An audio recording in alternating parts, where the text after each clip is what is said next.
মার্কিন president Donald Trump এবং Canada দুই দেশের রাজনীতিতে উত্তেজনার নতুন অধ্যায় শুরু হয়েছে। কানাডাকে যুক্তরাষ্ট্রের ৫১তম অঙ্গরাজ্য করার ইচ্ছা প্রকাশ করেছেন ট্রাম্প। শুনুন এই বিস্ময়কর ঘটনার পিছনের গল্প। স্থানীয় সময় সোমবার কানাডায় প্রধানমন্ত্রী জাস্টিন ট্রুডোর পদত্যাগের কয়েক ঘণ্টা পর ট্রাম্প তার পুরনো ইচ্ছা পুনর্ব্যক্ত করেন। তিনি বলেন, কানাডা যুক্তরাষ্ট্রের ৫১তম অঙ্গরাজ্য হলে মাত্র ১২,০০০ টাকায় সুন্দরবন ভ্রমণ করুন। Your tours and travels Bogura. শুল্ক এবং করের বোঝা কমবে এবং আমেরিকা আরও এগিয়ে যাবে। এতে বিতর্কটি আবারও আলোচনায় এলো। এর আগে গত বছরের ডিসেম্বরের শুরুর দিকে কানাডার প্রধানমন্ত্রী জাস্টিন ট্রুডোর সঙ্গে বৈঠক করেন নবনির্বাচিত মার্কিন প্রেসিডেন্ট ডোনাল্ড ট্রাম্প। তখন কানাডাকে যুক্তরাষ্ট্রের ৫১তম অঙ্গরাজ্য হওয়ার প্রস্তাব দেন। বৈঠকে থাকা কানাডার এক মন্ত্রী বলেন, ট্রাম্প কানাডাকে এমন প্রস্তাব দিয়েছেন, তবে বিষয়টি সিরিয়াস কিছু নয়। তিনি মজা করেই এমন প্রস্তাব দেন। কানাডার জননিরাপত্তা বিষয়ক মন্ত্রী ডমিনিক লেব্ল্যান্স বলেন, প্রেসিডেন্ট ট্রাম্প মজা করেছিলেন, তিনি আমাদের টিচ করেছিলেন। এই ইস্যুতে এটা কোনোভাবেই সিরিয়াস মন্তব্য ছিল না।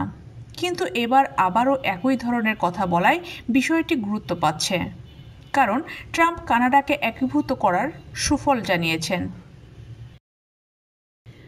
ট্রাম্পের মতে, ট্রুডোর পদত্যাগের পর কানাডা ৫১তম অঙ্গরাজ্য হলে মার্কিনদের মহান জাতিতে পরিণত হওয়া সম্ভব। কানাডা যদি মার্কিন যুক্তরাষ্ট্রের সাথে একীভূত হয় তবে কোনো শুল্ক থাকবে না, কর অনেকটাই কমে যাবে, আর এভাবেই মার্কিনরা এগিয়ে যাবে। ট্রুথ সোশ্যালে দেওয়া এক পোস্টে ট্রাম্প বলেন, কানাডার অনেক মানুষই যুক্তরাষ্ট্রের ৫১তম রাজ্য হতে চান। জাস্টিন ট্রুডো এটা জানতেন এবং পদত্যাগ করেছেন। কানাডার প্রধানমন্ত্রী জাস্টিন ট্রুডো পদত্যাগ করেছেন।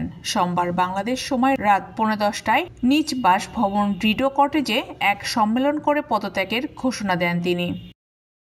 পদত্যাগের ঘোষণা দিয়ে ট্রুডো বলেন, আমি মনে করি কানাডার জনগণ পরবর্তী নির্বাচনের প্রকৃত পছন্দের নেতা খুঁজে বের করার দাবিদার। এটা স্পষ্ট যে যদি আমাকে অভ্যন্তরীণ যুদ্ধ লড়তে হয় তাহলে কানাডিয়ানদের জন্য ব্যালটের সেরা বিকল্প হতে পারবে না। আমি অনেক ভেবেছি এবং আমার পরিবারের সঙ্গে আলোচনা করেছি। তারা আমার পদত্যাগের সিদ্ধান্তকে সমর্থন করেছে। জনগণের উদ্দেশ্যে ট্রুডো বলেন, প্রধানমন্ত্রীর দায়িত্ব নেওয়ার পর থেকে আমি আমার দেশ এবং আপনাদের জন্য লড়েছি। আমি দেশের মধ্যবর্তী শ্রেণীকে শক্তিশালী করার চেষ্টা করেছি। আমি সবসময় আমার দায়িত্ব পালন করে যাওয়ার চেষ্টা করেছি। তবে এখন দেশ এবং সময় পাল্টেছে। আমি মনে করি নতুন সূচনা করার সময় এসেছে। আশা করি আমার পদত্যাগ দেশের রাজনীতিতে তৈরি হওয়ার উত্তাপ কমিয়ে দেবে। এমন একটি সরকার আসবে যারা কানাডার জনগণের সমস্যাগুলোর দিকে খেয়াল রাখবে। এই ঘটনাগুলো দুই দেশের ভবিষ্যৎ রাজনীতিকে কিভাবে প্রভাবিত করবে জানতে আমাদের সঙ্গে থাকুন।